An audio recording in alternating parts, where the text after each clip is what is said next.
C'est officiel. L'Ukraine a reçu son tout premier lot de systèmes de défense aérienne Patriot, fabriqués aux États-Unis. Une avancée majeure dans un conflit où la suprématie aérienne joue un rôle déterminant.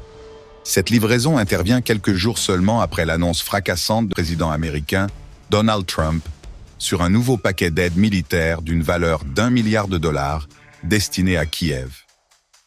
Ce sont des informations publiées par le journal britannique The Telegraph qui ont révélé l'arrivée des missiles américains sur le sol ukrainien. Selon ce rapport, grâce à un accord conclu entre les États-Unis et l'Allemagne, des systèmes anti-aériens Patriot, accompagnés d'autres missiles intercepteurs, ont été acheminés en Ukraine dès la fin de la semaine dernière. Mais cette décision va bien au-delà d'un simple transfert d'armement. Elle fait partie d'une stratégie plus large, pousser les pays européens à prendre des risques en envoyant eux aussi leur stock à l'Ukraine.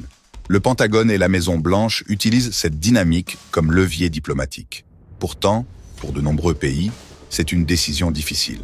Remplacer un système Patriot prend du temps, et certains États ne pourront recevoir de nouveaux missiles qu'à partir de l'année prochaine. Plusieurs gouvernements ont, malgré tout, répondu à l'appel. L'Allemagne a conclu un nouvel accord avec Washington pour transférer 5 batteries supplémentaires.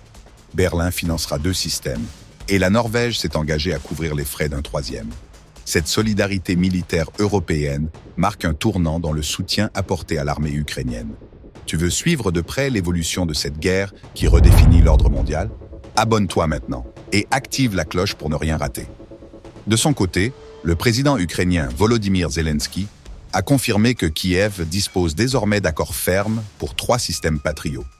Mais selon lui, l'Ukraine aurait besoin d'au moins 10 batteries pour réellement protéger son espace aérien contre les missiles, les drones et autres menaces. Car en plus des armes, il y a un besoin urgent en drones, en système de guerre électronique, mais aussi en financement stable pour l'armée. Zelensky a également rappelé que c'est bien Donald Trump qui avait approuvé ce transfert. Un détail qui résonne dans le contexte de la présidentielle américaine à venir, où le soutien à l'Ukraine pourrait redevenir un sujet de débat. Ce renforcement des défenses ukrainiennes intervient alors que les frappes russes se multiplient sur les infrastructures critiques du pays, notamment les centrales électriques, les entrepôts logistiques ou encore les centres de commandement.